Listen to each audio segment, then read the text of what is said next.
ایک لمحہ تمہیں ایسا بھی میسر ہونا چاہیے اپنے اوقات زندگی میں جس میں تمہارے اور تمہارے رب کے درمیان کوئی بھی نہ ہو. وَتَبَتَّلْ إِلَيْهِ تَبْتِيلًا، سب سے کٹ کے الگ تھلگ ہو کے بالکل یکسوئی کے ساتھ تم اپنی زندگی کے وہ لمحے اپنے رب کے ساتھ جوڑ دو.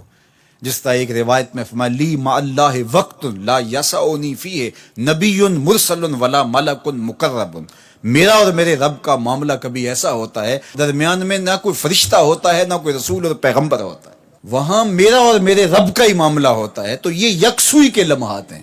تو ہمیں بھی حضور علیہ الصلوۃ والسلام کے سینے سے نور لے کے اپنی زندگی میں کچھ ایسے اوقات مقرر کرنے چاہیے، اور وہ بہترین وقت میرے رب نے خود بیان فرمایا ناشیۃ اللیل ہے، وہ سحری کا وقت ہے، وہ رات کے لمحے ہیں، وہ پچھلے پہر کی مبارک گھڑیاں ہیں جب رحمتیں چھم چھم اتر رہی ہوتی ہیں اور اللہ کی رحمتیں بندے کا استقبال کر رہی ہوتی ہیں. تو اس وقت اگر اللہ کے حضور کھڑے ہو کے ربط قائم کیا جائے تو وہ اللہ کے ساتھ جڑنے کا بہترین وقت ہے. اور نماز میں تبتل ہو، جب ہم نماز پڑھ رہے ہوں تو مکمل انہماک رب کے ساتھ ہو.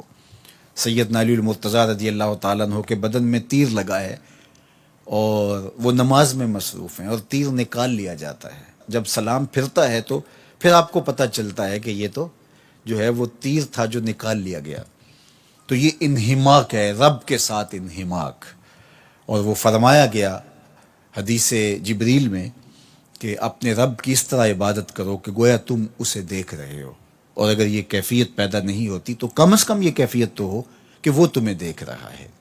فَاتَّخِذْهُ وَكِيلًا، اور اسی کو کارساز بناؤ، اسی پر توکل، اسی پر بھروسہ، اپنے امور اسی کے سپرد کرو. جب اپنے امور اپنے رب کے سپرد کرنے کا مزاج پیدا ہو جاتا ہے زندگی سوکھی ہو جاتی ہے.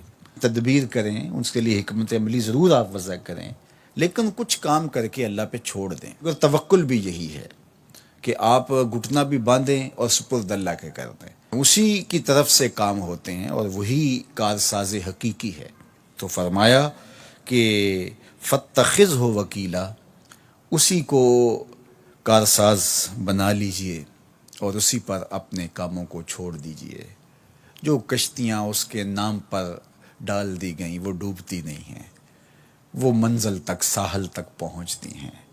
تو ہمارا تو اتنا ہی کام ہے کہ کشتی ڈال دی، لیکن اس کو پار لگانا تو اسی کا کام ہے. تو اسی لیے ہم سواری پر بیٹھتے ہوئے کہتے ہیں کہ مالک اس کو مسخر تو نے ہی کیا ہے ہمارے لیے، ہمارے میں طاقت تو نہیں تھی کہ اس کو مسخر کر سکتے. تو یہ اس کے کرم سے ہوتا ہے. تو وہ اگر چاہے